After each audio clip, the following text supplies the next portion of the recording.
നമസ്കാരം. സിനിമകളിൽ വ്യത്യസ്തമായ ട്വിസ്റ്റുകൾ നിറഞ്ഞ കഥാ പശ്ചാത്തലങ്ങൾ കാണാറുണ്ട്, നമ്മൾ ഞെട്ടാറുണ്ട്. എന്നാൽ ജീവിതത്തിൽ അതുപോലൊന്നും സംഭവിക്കുമ്പോൾ കൂടുതൽ അത്ഭുതമായിരിക്കും നമുക്ക് സംഭവിക്കുക.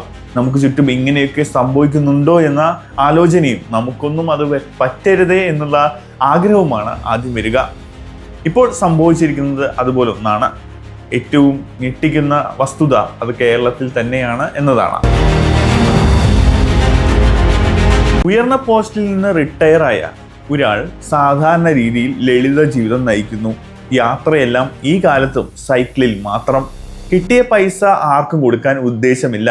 സ്വന്തം ബന്ധുക്കാരെയോ സ്വന്തക്കാരെയോ ആരോടും ഇൻട്രസ്റ്റ് ഇല്ലാതെ ഒറ്റയ്ക്ക് ജീവിക്കുന്ന അയാൾക്ക് ഇൻട്രസ്റ്റ് വേണ്ടത് പണത്തിന് മാത്രമായിരുന്നു. അങ്ങനെ അതിനുവേണ്ടി ഒരു സ്വകാര്യ സ്ഥാപനം പിടിക്കുന്നു. ഈ സ്ഥാപനത്തിൽ ഉയർന്ന പലിശയുണ്ടെന്ന് മനസ്സിലാക്കിയ അയാൾ അവരോട് തങ്ങളുടെ കയ്യിൽ റിട്ടയർ ആയപ്പോൾ കിട്ടിയ പൈസയുണ്ട്, അത് ഇവിടെ നിക്ഷേപിക്കണം എന്ന് പറയുന്നു. അങ്ങനെ ആ പണം അവിടെ ഡെപ്പോസിറ്റ് ചെയ്യുന്ന സമയത്ത് മാനേജർ ചോദിക്കുന്നു, ആരാണ് നിങ്ങൾ നോമിനി വെക്കാൻ പോകുന്നത്? മകനാണോ, മകളാണോ, ഭാര്യയാണോ, ആരെയാണ് നിങ്ങൾ ഉദ്ദേശിക്കുന്നത്? തനിക്ക് അങ്ങനെ ആരും ഇല്ലെന്നും ഈ പൈസ തൻ്റേതാണെന്നും അങ്ങനെ ആർക്കും അത് പോകേണ്ട കാര്യമില്ലെന്നും അയാൾ പറയുന്നു. അങ്ങനെ പാപ്പച്ചന് തൻ്റെ വീട്ടുകാരോട് വലിയ താല്പര്യമില്ലെന്ന് മാനേജർ സരിത മനസ്സിലാക്കുന്നു. അങ്ങനെ ഈ പൈസ തങ്ങൾക്ക് എങ്ങനെ ഉപയോഗിക്കാമെന്ന് അവർ കണക്ക് കൂട്ടുന്നു. പിന്നീട് അവരുടെ പേരിൽ തന്നെ കള്ളൊപ്പിട്ട് ഒരുപാട് പൈസ, ഏകദേശം 40 ലക്ഷത്തോളം രൂപ കടമെടുക്കുന്നു എന്നാണ് ഇപ്പോൾ അറിയാൻ കഴിഞ്ഞത്. ഈ പൈസ സ്വന്തമാക്കിയതിന് ശേഷം പതിയെ ഈ വാർത്ത പാപ്പച്ചനിലേക്ക് എത്തുന്നു. അതായത് പലതരത്തിലും അവർക്ക് മെസ്സേജായോ മറ്റുമൊക്കെ എത്തിയിട്ടുണ്ടാവാം. അത് ചോദ്യം ചെയ്യാനായിട്ട് പാപ്പച്ചൻ വരുന്നു. പാപ്പച്ചൻ ഈ ജീവനോടെ ഉണ്ടായാൽ അത് തനിക്ക് ബുദ്ധിമുട്ടാവുമെന്നും പാപ്പച്ചൻ മരിച്ചാൽ ആ പൈസ അന്വേഷിച്ച് ആരും വരില്ലെന്നും കണക്ക് കൂട്ടിയ സരിത അതിനുവേണ്ടി ഒരു ഗ്രൂപ്പ് തന്നെ ഉണ്ടാക്കി. കാരണം ഒറ്റയ്ക്ക് ആ പൈസ എടുത്താൽ അത് തന്നോടൊപ്പം പോരില്ല, പണിയായി മാറും. അപ്പോൾ സ്വാഭാവികമായിട്ടും തനിക്ക് വേണ്ട ആളുകളെ ഒപ്പം ചേർക്കുക തന്നെ വേണം, അവർക്ക് വേണ്ടതെല്ലാം കൊടുക്കുകയും വേണം. സ്വാഭാവികമായിട്ടും അതിന് കുറച്ച് പേരെ കിട്ടുന്നു. അങ്ങനെ ഒരു കാറ് വാടകയ്ക്ക് എടുത്ത് ഒരു കൊട്ടേഷൻ സംഘത്തിലെ വ്യക്തി അയാളെ ഏൽപ്പിച്ച് കാര്യങ്ങൾ മുൻപോട്ട് കൊണ്ടുപോവുകയാണ് സരിത.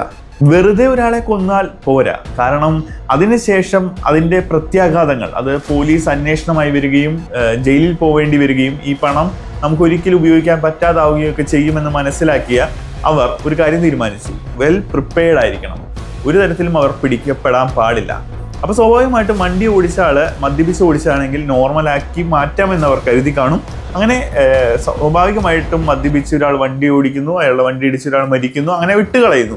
പക്ഷേ ആ വണ്ടി ഇടിച്ച ആൾ സാധാരണക്കാരനല്ല, ഒരുപാട് കേസുകളിൽ പ്രതിയാണ്. അങ്ങനെ കാര്യങ്ങളൊക്കെ തങ്ങൾ ഉദ്ദേശിച്ച പോലെ നടന്നുവെന്ന് അവർ കണക്ക് കൂട്ടി. പക്ഷെ അവർക്ക് തെറ്റിയത് കുറച്ച് കഴിഞ്ഞപ്പോഴാണ്. കാരണം മരിച്ചതിന് ശേഷം ഈ പാപ്പച്ചൻ എന്ന് പറയുന്ന വ്യക്തിയുടെ ഫാമിലി ഒരു കാര്യം അന്വേഷിച്ചു. റിട്ടയർ ആയപ്പോൾ ഒരുപാട് പണം കിട്ടിയിരുന്നു, അതൊന്നും ഒരു തരത്തിലും ചെലവഴിക്കാൻ സാധ്യതയുള്ള വ്യക്തിയല്ല പാപ്പച്ചൻ. അപ്പോൾ സ്വാഭാവികമായിട്ടും ഈ പണം എവിടെ പോയി, ആ ഒരു ചോദ്യമായി അവിടെ ബാക്കി നിൽക്കുന്നത്. അങ്ങനെ അന്വേഷണം ചെന്നെത്തിയത് ബാങ്കിലേക്കാണ്. ബാങ്കിൽ വലിയ കടമുണ്ടെന്നും ബാധ്യതകൾ തീർത്തിട്ടേ ബാക്കി എന്തും ചെയ്യാൻ പറ്റുമെന്നും അറിഞ്ഞ അവർ പോലീസിൽ കാര്യങ്ങൾ പറഞ്ഞു. കാരണം അച്ഛൻ അങ്ങനെ ചിലവൊന്നുമില്ല, അല്ലെങ്കിൽ ഞങ്ങളുടെ ഫാമിലിയെ അങ്ങനെ ചിലവാക്കുന്ന രീതിയിലല്ല അച്ഛൻ്റെ ജീവിതശൈലി, അല്ലെങ്കിൽ ഈ വ്യക്തി പാപ്പച്ചൻ്റെ ജീവിതശൈലി. അപ്പോൾ സ്വാഭാവികമായിട്ട് ഈ പണം എവിടെ പോയി എന്നുള്ളത് അന്വേഷിക്കണം എന്ന് പറയുന്നു. പോലീസ് രഹസ്യമായി കാര്യങ്ങൾ അന്വേഷിച്ചു. അതിൽ നിന്ന് കാര്യങ്ങളൊക്കെ വ്യക്തമായിട്ട് കണ്ടുപിടിച്ചു. ഇവിടെ മാനേജർക്ക് പറ്റിയ തെറ്റ് നോമിനിയായിട്ട് ആരെയും വെക്കാതെ ഇരുന്നതാണ്. ആ നോമിനിയായിട്ട് ഒരു വ്യക്തിയെ വെച്ചിരുന്നെങ്കിൽ ആ വ്യക്തിയുമായിട്ട് പാപ്പച്ചന് റിലേഷൻ ഉണ്ട്, അല്ലെങ്കിൽ അവർ തമ്മിൽ എന്തെങ്കിലും ബന്ധമുണ്ട്, വേറൊരു തരത്തിലുള്ള ഏത് തരത്തിൽ വേണമെങ്കിലും നമുക്ക് മാറ്റാം, അങ്ങനെയാണ് എന്നൊക്കെ പറഞ്ഞ് അത് ഒഴിച്ചു കളഞ്ഞിരുന്നെങ്കിൽ കാര്യങ്ങളൊക്കെ മറിയുമായിരുന്നു. പക്ഷേ അവിടെ മാനേജറുടെ തന്ത്രങ്ങളെല്ലാം തെറ്റിപ്പോയി. പിന്നെ നമ്മുടെ കേരള പോലീസ് നിസ്സാരക്കാരല്ല, അവർ ഗംഭീരമായി അന്വേഷിച്ചത് കണ്ടുപിടിക്കുകയും ചെയ്തു. ഇതിനുവേണ്ടി ഒരുപാട് CCTV ദൃശ്യങ്ങളും കാര്യങ്ങളും ഒക്കെ ഉപയോഗിച്ച് തന്നെയാണ് അവർ ഇത് കണ്ടെത്തിയത്. അങ്ങനെ ഒരു വലിയ രഹസ്യം ചുരുളറിയുകയാണ്. എനിക്ക് തോന്നുന്നു ചിലപ്പോൾ മറ്റൊരു നാടുകളിലാണെങ്കിൽ ഇതൊരു നോർമൽ കേസായിട്ട് മാറിയേനെ, അതായത് ഒരു നോർമൽ ആക്സിഡൻറ്റ് കേസായിട്ട് മാറിയേനെ. പക്ഷേ അവരുടെ വിധി മറ്റൊന്നായി.